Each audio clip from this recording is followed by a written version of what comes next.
Hello, everybody, and welcome to another episode of the Divorced Woman's Guide podcast. I am so excited that you have decided to tune in today because I am here with Eric Broder. Hello, Eric. How are you? Doing great, Wendy. Thank you. Thank you for having me. Of course. I'm so excited that you are joining me today. And everybody, guess what we're talking about today? We're talking about something really important and a topic that I actually don't think I've broached. Why I'm really excited about talking to Eric about this today is knowing who and when to get certain professionals involved in your divorce process, whether that be before, during, and or after your divorce. So before Eric and I dive in, I'm going to share a little bit about his background with you all right now. So Eric is the co-founding member, and partner at Broder, Orland, Murray, and DeMatti. Did I say that correctly? Yes, you did. Yep. Awesome. LLC. And he is an AV preeminent rated attorney by Martindale Hubbell, which is the highest possible rating in both legal ability and ethical standards, earned through a strenuous peer of judicial review procedure. Eric has also been designated a top lawyer in family law, matrimonial, arbitration, and mediation in Westport, Greenwich, right? Greenwich, yep, yeah. Westport and Greenwich, yep. I should have asked all this before we started, but it's okay because this is real life. New Canaan, Darien, and Fairfield magazines. And Eric has been selected as a Connecticut Super Lawyers in Family Law each year from 2013 to 2020. Each year, no more than 5% of lawyers in the state are selected to receive this honor. So Eric, welcome. Thank you. Of course. And I'm really excited to dive in. And before we do, I would love for you to share a little bit more about what inspired and led you to do the work that you do today. So in full disclosure, I never took a family law class or divorce law class, which is crazy. And look what happened to me, right? I think in short, when I started doing some of being a lawyer and working on some cases, the firm I worked with did a little bit of divorce work, complex divorce work, and I realized all the different areas that it kind of went into it. A lot of real estate issues, corporate issues, tax issues, trust and estate issues. And I found it to be somewhat interesting. And I think what really kept me in it and kept me motivated is working with people. I enjoy it. I like seeing the person that comes into my office on the first day and then how they are on the last day and then how they are a year or two or three later. That process is somewhat gratifying to me, especially when it goes well and hopefully well.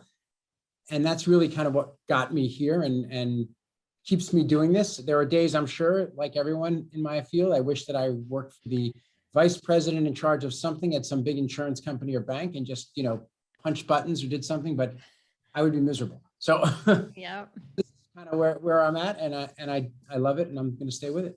Yeah, and I truly admire the work that you do because I know that you also believe in empowering women and people as they're going through divorce, and a lot of that has to do with the team that you put together throughout your process. So I'd love to dive in and kind of start with the before, and then we'll move into the during and after. Yep.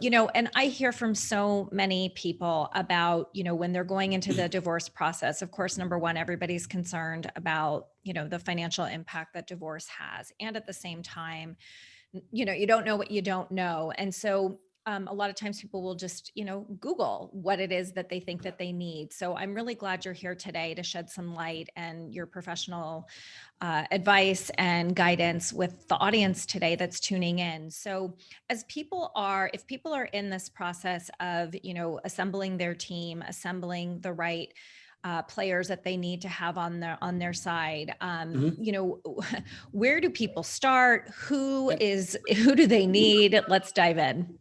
So I'm going to try to break it down sort of into three phases. There's the before, during, and after processes of divorce. And some of these professionals will run all three cycles and some more important at different points.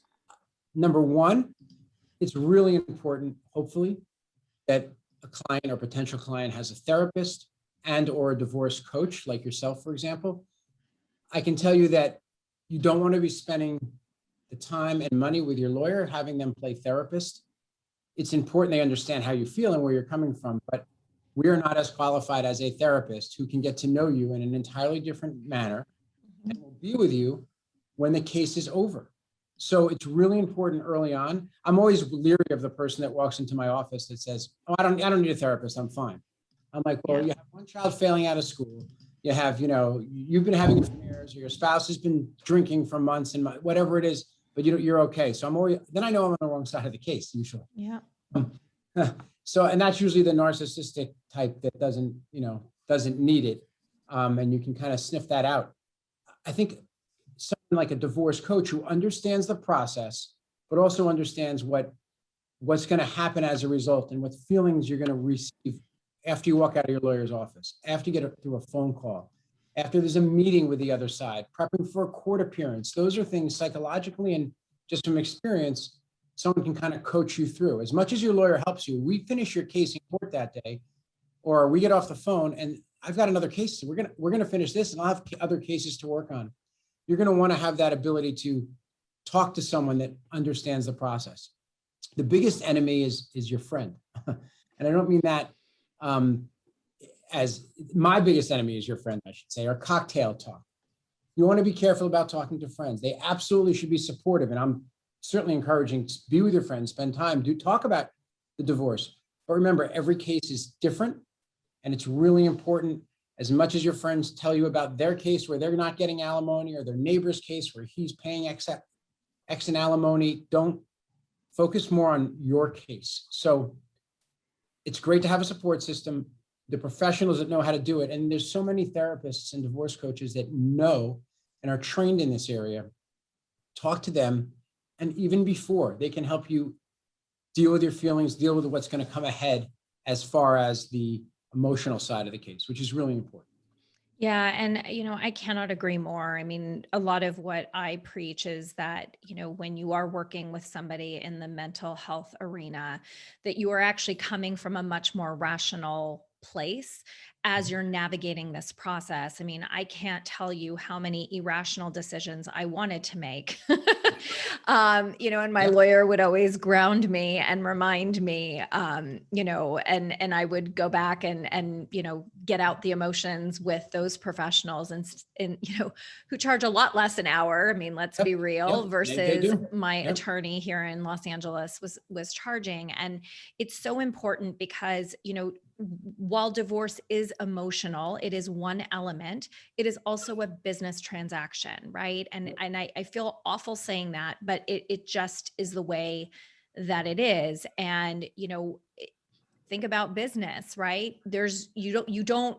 Most of us who are professionals, you don't bring emotion into business, right? Business is conducted professionally, and your divorce gets to have the same courtesy. And at the same time, it's not like those of us in business aren't venting about coworkers or clients.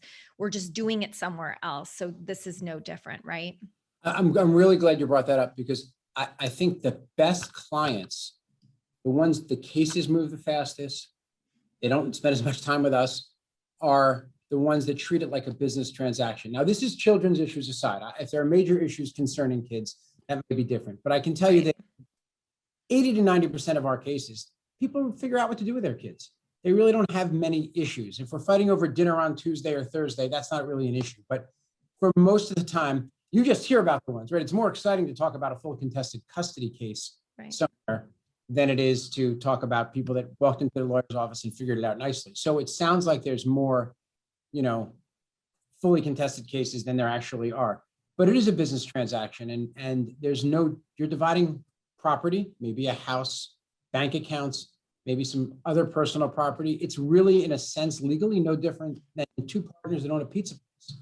Mm-hmm. And they're fighting over who's going to stay in the pizza place, buy the other one out, and what's the name of the value, what's the value of Joe's Pizza restaurant worth, and right. For example, the customer list, the emails. That's really what it's not distinct from a legal side or a business side. Yeah. And I will also say that, one of the things that I actually was not very aware of, and I have to imagine some people listening right now aren't either, is that, in the beginning, of course, everybody's like, okay, well, I need a lawyer, right? And people don't understand that there's other professionals that could creep in along the way. So, so let's kind of bridge into from the before to the during, and, in cases where different elements start popping up, or, preemptive professionals to bring in to consult with. Let's talk a little bit about that. So the during will start with your divorce therapist, for example. They're going to be involved. And I do advise people, allow your lawyer to talk to those people sometimes. Yeah. What you may share with a therapist in an office, it might get lost in the translation from the lawyer to you to the therapist. So I find it helpful, not all the time, but if I can give, in 10 or 15 minutes, I can download to a therapist a lot of valuable information that will help my client. So it doesn't happen often, but when it does, it's usually valuable. And if anything, the therapist thanks the lawyer more so, because the therapist understands what's going on in the process, can help prepare, well, this has another 6 months to go, or 6 weeks, or we're at a critical time, and they can better work with their client as well. Right. So during the process, there's a bunch of different things, and not every case, all of these things, sometimes they have none, sometimes they have one. Right. The simplest thing would be, if you're going to keep a house in a case, you need a real estate appraiser to come in. That's an expert. A lot of states don't recognize what a real estate broker values a house at. Like in Connecticut, where I am, you need a certified real estate appraiser, and that's more common. So if you cannot agree on the value of a house with your spouse, hire a real estate appraiser, a certified appraiser. And a lot of lawyers, we all around here, there are a few that we all tend to use back and forth that are very good. And a lot of times we just agree on one and utilize that person's value. So it saves a little money. Maybe they charge around here $750 or $1,000 to do that appraisal. Another expert you may have to bring into the case would be a business evaluator. If your spouse or you own a business, there may be some value to that business. Businesses are assets. You can sell your business. You can sell a pizza place to somebody. There's a value to that pizza place. If you bring a business appraiser in, and they can help figure out what the value of that asset is. There are a lot of different discounts. If you have 2 or 3 partners in a pizza place and you're a minority owner, your interest would be less than if it was just your pizza place. I'm trying to use a simple example with pizza. Sorry, maybe I'm just had luck. No. And then it's a little later out here. I would also suggest possibly a forensic accountant, but everyone runs, I need a forensic accountant. Believe it or not, you may be the best forensic accountant in your case. So I tell this story all the time. I represented a man, and we had his wife's check she wrote. And every week, every 2 weeks, there was a check, $300, $200, $100 to Mary Smith, for example. Well, he went off on who this Mary Smith is, her friend. She's siphoning money, blah, blah, blah. So we were in a deposition, and I asked who Mary Smith was. And the wife looked at my client and said, that would be your kid's math tutor. So my point is, a lot of people understand and know that that's the kid's math tutor, and should. And had he known that, we wouldn't have spent time putting together all this information about Mary Smith. Most people know the expenses on their spouse's credit card or on their checking account. So if you see a trip booked on Delta Airlines somewhere and you know you didn't go on that trip, well, you might want to ask, what was that for? Is that money being moved around or used for a wrong purpose? The idea of Swiss accounts, everyone used to come in here 15 years ago and tell me about the Swiss bank account or the offshore Cayman Island account. Mm-hmm. That's changing. We call that cryptocurrency now. That's sort of the hot new buzz term. So it's good if you have somebody, if you don't know or you think you're involved in that, to bring the right professional in. Take a look at that. On a personal note, during a case, especially if you're someone who doesn't have a lot of financial experience, budgeting your own money, investing money, it's really crucial to bring in a financial planner. But the timing of that is important too. You don't need to hire someone the day you file for divorce. As you're working towards a settlement, towards that process, in fact, I'm doing one now, I'm talking later today to one about a case I'm resolving. We're getting this financial planner's input because she will be involved later on when this case is over, helping manage my client's money and making sure she's meeting her expenses. So there are different ideas on how to settle this case. Do we want more in retirement assets? Because my client, she really hasn't worked. She won't be able to add much more to retirement. Do we want to, what's the long-term plan for the house? We want to have some of those ideas. So strategizing with a financial person who will be there when the case is over to help you is really, really important. You don't need to bring someone in too early. And remember, they're not lawyers. So it's really important if they tell you you need $10,000 a month, but your spouse only makes $200,000 a year, you're not going to get $10,000 a month. So Right. it's very important that you work with your lawyer directly with a financial planner. And I think very important, if you're not financially savvy, to have that person in your dugout or on your bench. Yeah, I couldn't agree more. I mean, and I have to tell you, for me personally, the financial aspect of my divorce was daunting and terrifying for me because I was guilty of not having my eyes wide open in every aspect of our finances. And, if had I not had the financial planner there, I mean, there were things that were being offered to me that I had no idea had tax implications that, in the end, it would have cost me more money. And so I want to lend that to everybody listening that, yes, I understand, it's another team member to bring on board, but imagine what it's going to cost you on the back end if you're making decisions that are not in your future's best interest, right? That's everything that we're talking about today is, you get one shot at this, right? Because if you try to go back to court, if you try to go back and mediate, if you try to go back and have a revision to your judgment, you don't know that you're going to be able to, it may cost you more money to negotiate, and more than likely you're not going to be able to revise what you already set out. So I just want to stress that to everybody, because I hear so many times that people will say like, oh, I didn't think about that. Oh, I was under the impression that da, da, da, da, da. And, attorneys are wonderful. Family law attorneys are amazing. I had the most amazing one. And at the same time, she wasn't a tax attorney. She wasn't a financial expert, right? So again, everybody listening, listen to Eric. He knows what he's talking about. Wendy's got it right. Wendy's got it right. By the way, I'm going to say this. A lot of people, shockingly, and I have a lot of clients, and I pick on female clients a little bit, who have great educations, maybe worked at major investment banks, Goldman Sachs. I've had Goldman Sachs partners. I've had major Ivy League graduate business school, women who know nothing about the family finances during the marriage. Yeah. And they walk into my office and they tell me they live in a really nice house, but they don't know if they own their car or lease their car. They don't know what they have in a bank account. They don't know if they have a retirement account. So don't feel like you're in, it's far more common. It's almost a phenomenon that it actually is that way, but it's very common.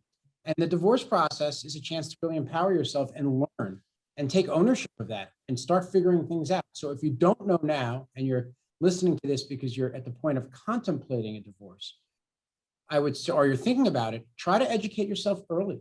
Ask questions. And if you're a little concerned or afraid, call your accountant, get your tax returns. Take a look at them. You might not know what they mean. Go in and ask your accountant to explain them. Ask a friend who's a financial person to explain them. Start empowering yourself with this knowledge, because you're going to want to make decisions that benefit you down the line. Yeah, absolutely.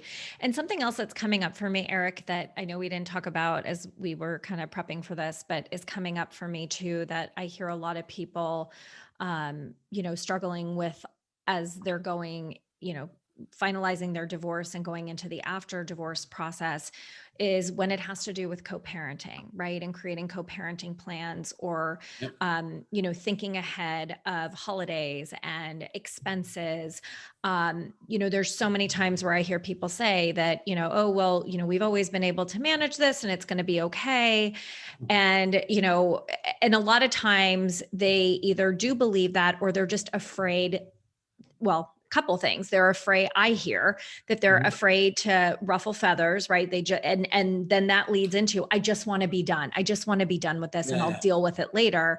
When it's like, wait a second, you can't go back and do this later. And it's not about ruffling feathers. It's about protecting both of you. And also, let's be real. It has to do with your kids. If you don't iron this stuff out, the people that are going to be affected the most are going to be your kids. So there's one professional that I'll mention, which is, we call them parenting coordinators, for example, and I'll get into that in a minute. One thing, people walk in, we have no issues. We agree. It's not an issue. We never had a problem. And that might be true, but I want to have something to fall back on. Yeah. And I always say the best parenting plans are the ones you never look at again, right? You throw it in a drawer, or you leave it now, you leave it in a computer, and you never have to open the file. So that's true, but things happen. And in 2 years from now, he may have a girlfriend. You may have a boyfriend. There might be someone you don't like, someone's involved. You need to have some fallback plan. So if you're fighting about Christmas break, even though you didn't fight about it for 3 years, well, it's an even year. I get it. So if you want to fight, we have a definitive point. We're not going to court. We have a fallback plan. Right. Put something together. And if you don't look at it and you don't follow it, so be it. That's your own prerogative, but you have a fallback. A parenting coordinator in a case where there are some parenting issues is something that we utilize here a lot of lawyers do. And it's not a bad idea to assign somebody. So if an issue comes up before anyone runs back to court, they have to try to mediate or resolve the issue concerning their children. And a parenting coordinator is like a therapist or a social worker that can get to know you, get to know your spouse, and sit there and try to work out those disagreements. And usually if there are a lot of disagreements or a lot of issues, they get to know you over time and they understand the dynamics a little bit better and professionally. So it's not a bad idea to have a parenting coordinator as a fallback in an agreement before you run back to court, because it's much more expensive to go to court and pay your lawyers than it is to see a very good therapist or social worker. Yeah. And can you talk a little bit more about what a co-parenting coordinator is, what they do? Can Sure. they be hired for both sides? Like, do they function like a mediator?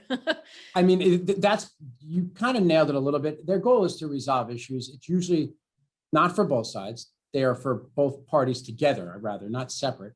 And it would be a therapist. And we put in the event of a disagreement, we'll go see this person who will try to work it out with us, and they'll listen to both of you.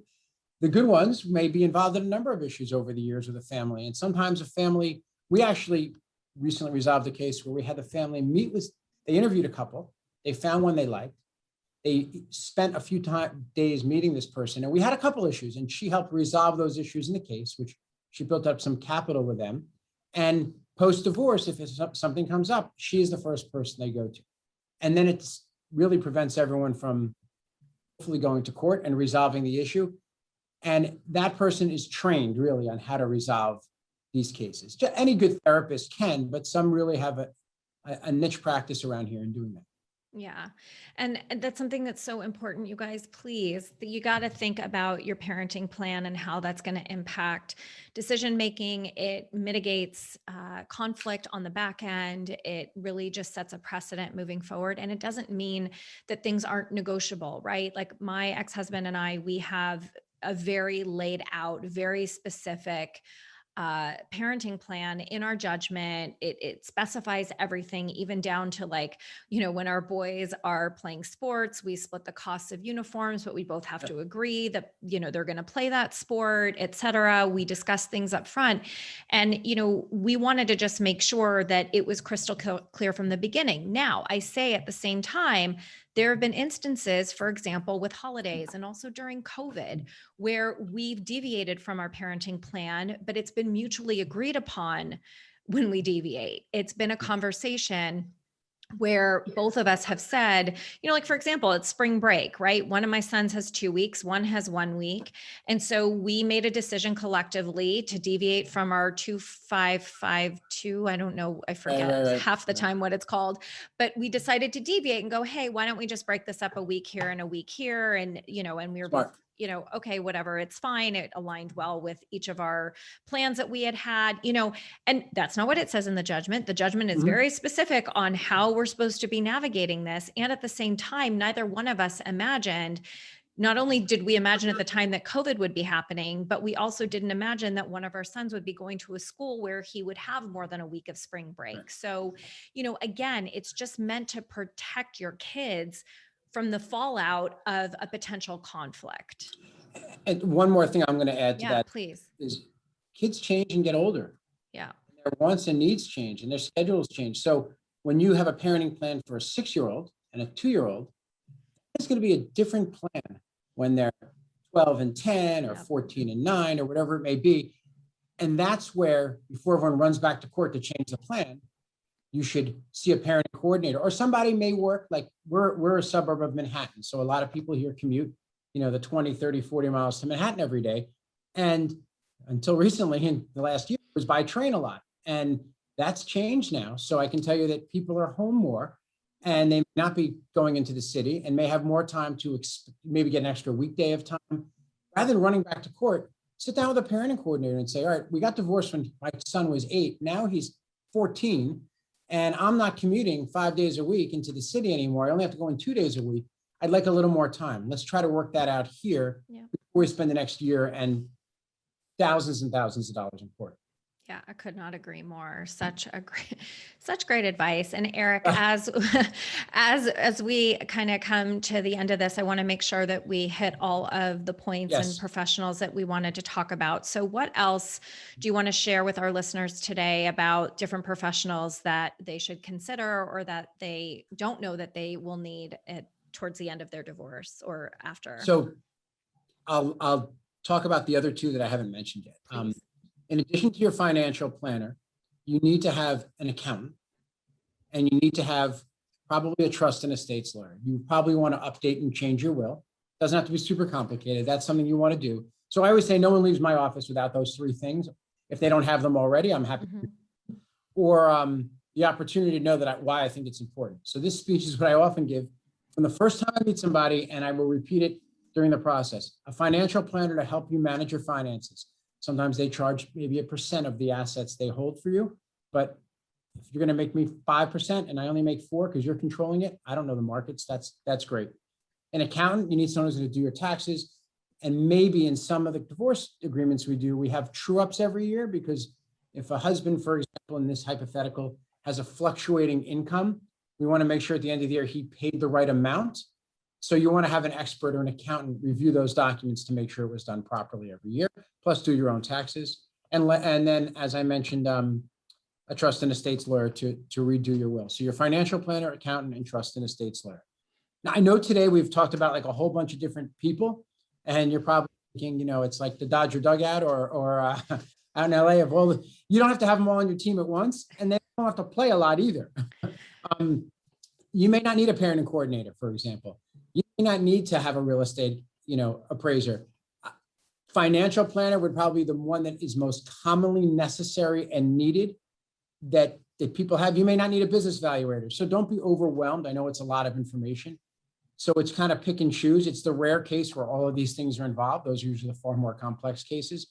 And these people aren't all involved at once by any stretch. So I know it's overwhelming. And that's where the emotional overwhelming side leads right back to where we started, which is with your therapist, your divorce coach can kind of say, don't think of all these different people right now. The only one we need to talk to now is the real estate appraiser. Let's get the house appraised and we'll check that box and move on. So that's where it starts and probably where it ends as far as your team. Yeah. And you guys, I cannot stress enough. I consider it to be a minimum of a triad, right? It's your mental health support, it's your legal support, and it's your financial support. And then as you're going through the process, if there are other team members that need to be added in, that is the part where your tribe is guiding you in the professionals that you get to bring into your team. And, one of the other things that I also just want to stress is, a lot of times people will just Google search professionals. And, there are people like us out there who have very extensive networks. We have, very word of mouth, testimonial based referrals that we all give. I mean, so many of the calls that I have with people who reach out to connect with me, I'm referring them to other professionals. So everybody listening as well, I would encourage you guys to reach out to, Eric, to reach out to me. Yes, Eric works, outside of New York. I'm here in Los Angeles. And guess what? My network extends globally. I have clients globally. Eric knows people globally, or I should say at least domestically. I don't want to speak for you, but it's better to get in touch with a professional that's been vetted, and also to speak to somebody who's been through the process, who can recommend the team that you get to bring on board, if it is outside or even if it's within that triad. To add to that, I think, it is remarkable. People do hire and call us. They find us online. They find our website or whatever it may be. And I think that's great. Don't get me wrong, but it's really important to have get someone who has a personal connection with somebody. if my knee hurt, I wouldn't type in local knee surgeon near me, right? I want to go to someone who helped somebody I knew, or I'd ask another doctor and say, hey, I know you're my general practice doctor, but do you know a good orthopedist, for example? I think it's important to hear word of mouth and listen to styles. Anyone can create a fancy website or write anything they want online. So it's an important decision. You said it's probably you may have said it in a different way, but it's certainly the most important financial decision most people make in their entire lives, on both sides. So it's going to dictate a lot. The alimony you get is going to dictate your lifestyle for the near future. It's going to most importantly dictate, this case is going to dictate your kids, where they're going to be, what lifestyle they're going to live. So it's really important to have the right professionals involved. Yeah, I couldn't agree more. And Eric, thank you so much for joining me today. And I would love for you to share with our audience today, and it'll also be in the show notes, but how can people get a hold of you? Because I know that, you are a speaker as well. You have some great information on your website. So please share that information with the audience today. Well, first, thanks for having me. This was great. I've seen enough of your shows or your podcasts I've heard. So thank you. You can, if you have any questions, I'm always happy to answer them. I do. People call or email me. The website is ctfamilylaw.com, like as in Connecticut, ctfamilylaw.com. And you can find my email there, or ebroder@ctfamilylaw.com. Our phone number is 203-222-4949. And I'm always happy to set up some time and try to help people out. I'm glad to do it. I appreciate it. And, I so appreciate you and the work that you do and how passionate you are to help others. It does not go unnoticed. And thank you for joining me today. Thank you for having me, Wendy. Thanks so much. Of course. And everybody tuning in, I hope that was an incredibly informative interview and you guys got some really great information to navigate wherever it is that you are in your process. And as both Eric and I said, we are both here to support you, to point you in the right direction. So don't hesitate to reach out. I always offer free support calls to everybody. Again, you can go to contactwendy.com and schedule some time with me to get some information about the best professionals, or to even ask me to ask one of my, I call you guys kind of my extended family in my business community to get you a referral. So thank you guys so much for tuning into today's episode, sending you tons of love, light, and joy as always. Mwah. Bye, everybody.